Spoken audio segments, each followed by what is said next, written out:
I didn't say a word when the HOA slid that violation notice under my door. I just folded it in half, tucked it into my back pocket, and walked outside to where my F-250 sat gleaming in the Texas sun. The same truck they called an eyesore. The same truck they said was lowering property values.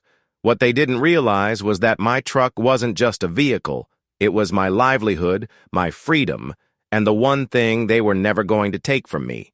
They thought they could bully me with fines and threats of towing, but they had no idea who they were dealing with. When all was said and done, those very people who wanted my truck gone would watch in horror as tow trucks hauled away every one of their precious SUVs from the parking lot they thought was theirs. Let me introduce myself. My name's Daniel Carter. I'm 36 years old, owner of a small construction and landscaping business. I've lived in Willow Heights for 7 years, a quiet suburban neighborhood on the edge of Austin. My work is hard, my days are long, and my truck is the backbone of everything I do. It hauls lumber, tools, and equipment during the week, and on weekends it carries my nieces to softball practice or pulls my boat down to the lake. It's more than a truck. It's part of my life. I bought my home here after years of grinding 12-hour shifts and saving every dollar I could. This place was supposed to be peace after years of chaos. What I didn't realize was that the real battle was waiting right in my own front yard, dressed in khaki pants, pearls, and a smug HOA smile. The first shot was fired on a Monday morning. I came home after a long day laying concrete, covered in dust and sweat, and found a bright orange notice taped to my garage door. Violation, unauthorized commercial vehicle. According to the HOA bylaws, no commercial equipment could be parked overnight within view of the street. I laughed out loud. My truck had personal plates, no company decals, and was parked neatly in my own driveway. It wasn't a fleet vehicle. It was mine. But laughter turned to irritation when I saw the fine. $150, with threats of $50 per day if I didn't comply. I shook my head, tossed the paper onto my kitchen counter, and figured it was a mistake. A week later, the second notice arrived, then the third. That's when I met Margaret Pierce, president of the Willow Heights HOA. Imagine a woman who treats yoga pants like business attire, speaks with the condescending sweetness of a kindergarten teacher, and drives a white Lexus SUV polished so clean it could blind you in the sun. Margaret was the kind of person who smiled while she slid the knife in.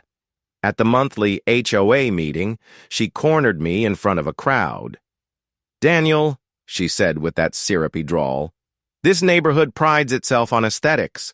Big trucks just don't really fit the image we're trying to maintain." Translation: she didn't like seeing my truck in her perfect suburban picture.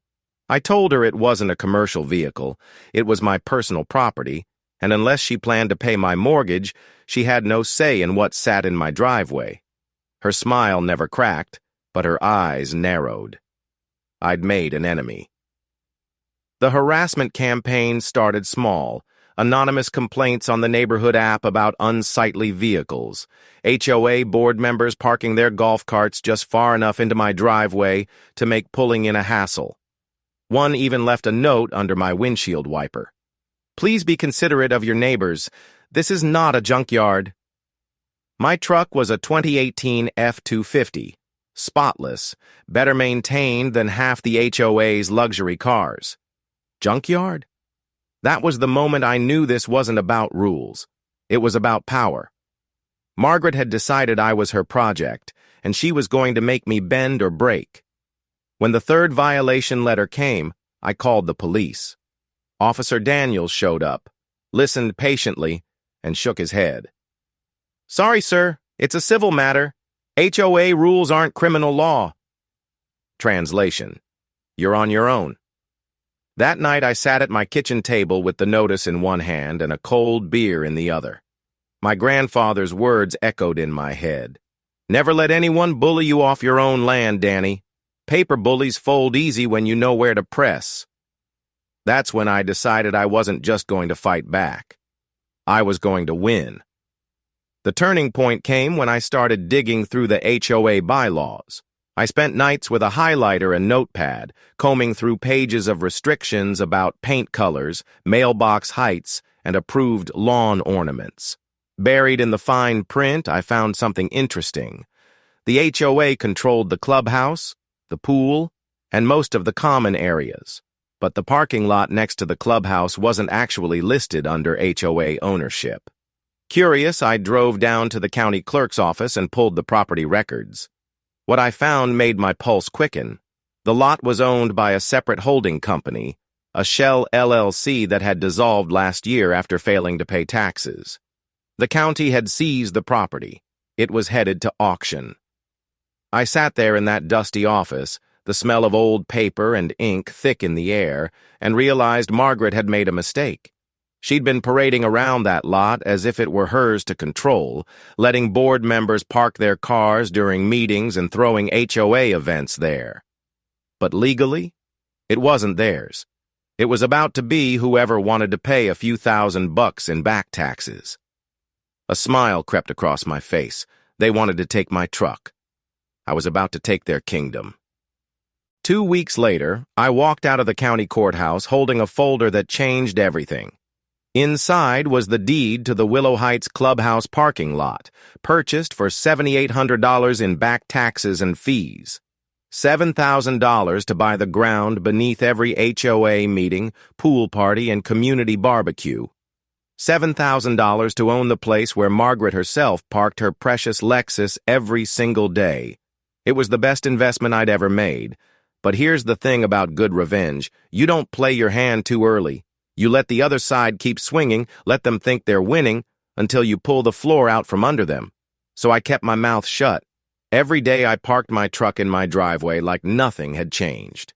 Every day the HOA sent me more letters, each one more aggressive than the last. They fined me $50 a day, then $100. They threatened legal action.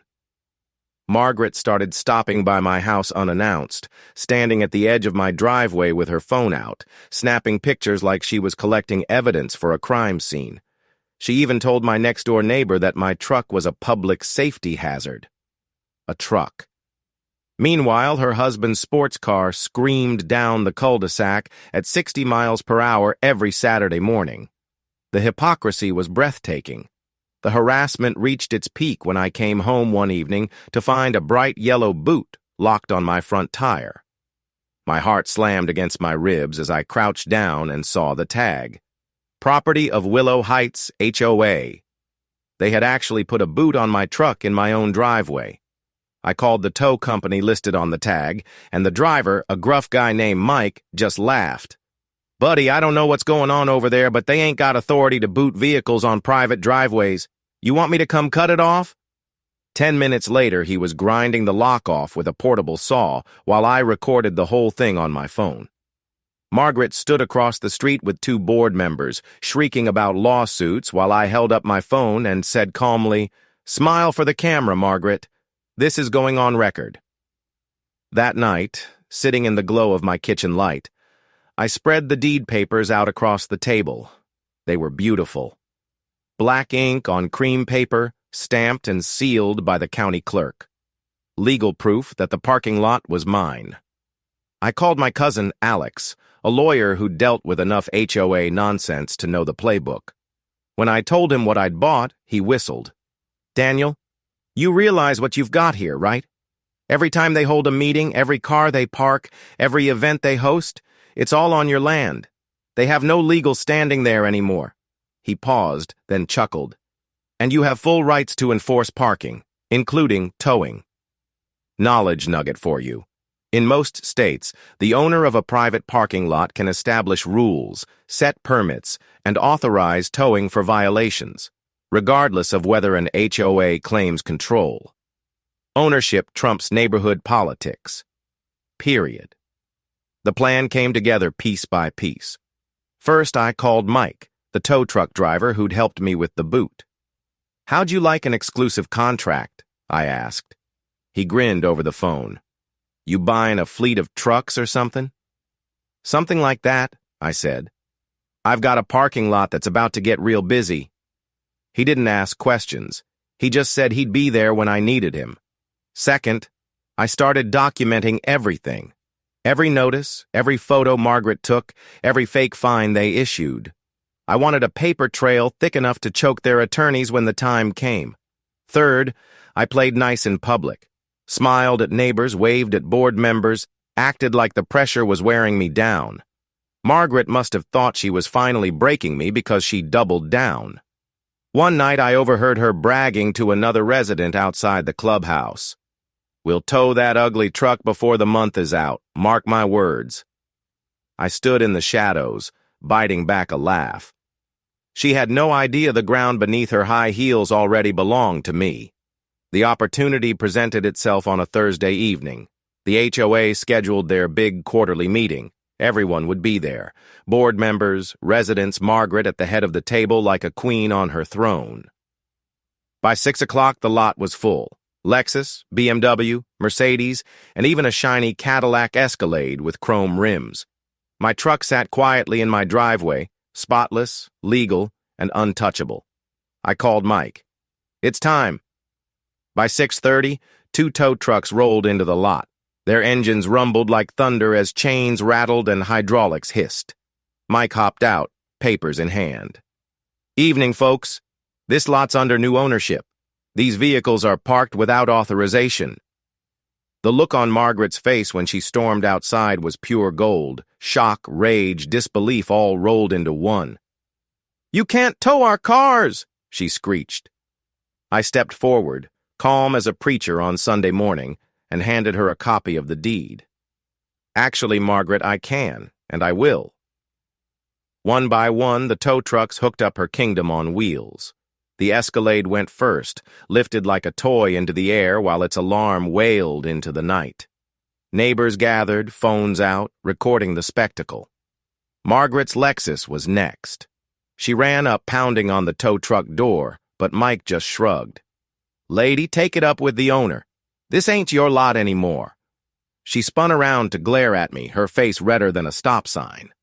For once, I didn't need to say a word. The chains spoke louder than anything. By the time the tow trucks rumbled out of the lot, the HOA board was in chaos. Margaret stood in the middle of the empty asphalt, screaming into her phone about calling the police, the city council, anyone who would listen. But when Officer Daniels pulled up 20 minutes later, he didn't slap cuffs on me. He studied the deed, nodded, and said flatly, "Ma'am, this property is under Mr. Carter's ownership. He has the right to tow vehicles parked here without permission." Margaret's jaw dropped. For once, her words failed her. She just stood there, trembling with rage, while her Lexus sat hooked on the back of Mike's truck like a trophy. The fallout was immediate. By the next morning, the neighborhood app exploded with angry posts. Some residents were furious at me, calling me a troublemaker, but more were furious at the HOA, demanding to know why they'd been parking on land the association didn't even own. The truth spread faster than Margaret could spin it. By noon, the story hit the local news. Homeowner buys HOA parking lot, tows board members' cars.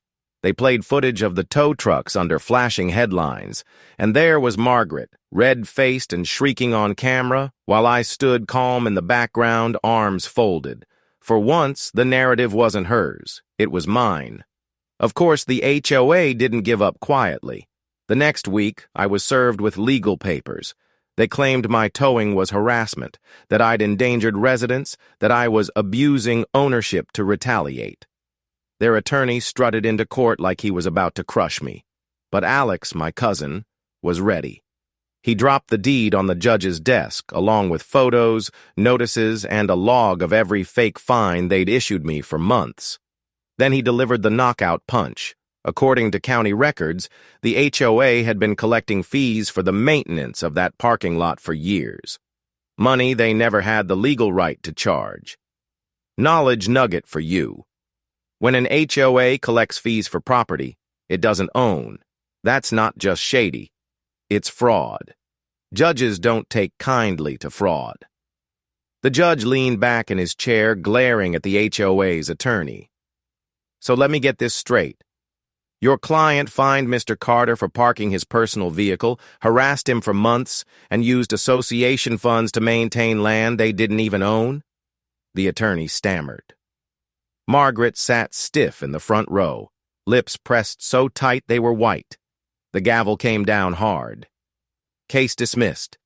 And I suggest your board reviews its financial practices before I refer this to the state. The HOA was finished. Within a month, half the board resigned.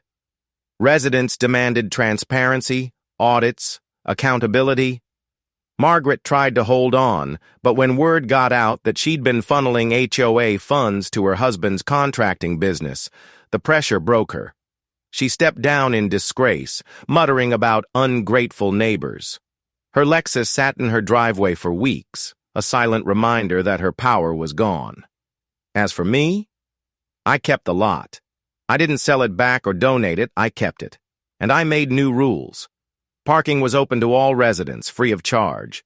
But HOA board members, they paid double. A little interest for all the fake fines they'd tried to stick me with.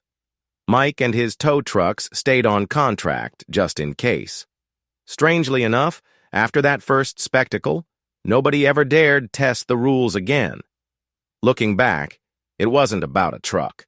It was about standing up to bullies who thought their titles and bylaws gave them the right to trample over hard-working people. My grandfather always said land is power, and if you know your rights, no one can take it from you. He was right. The HOA tried to ban my truck. Instead, they lost their lot, their cars, and their queen bee president in one clean strike.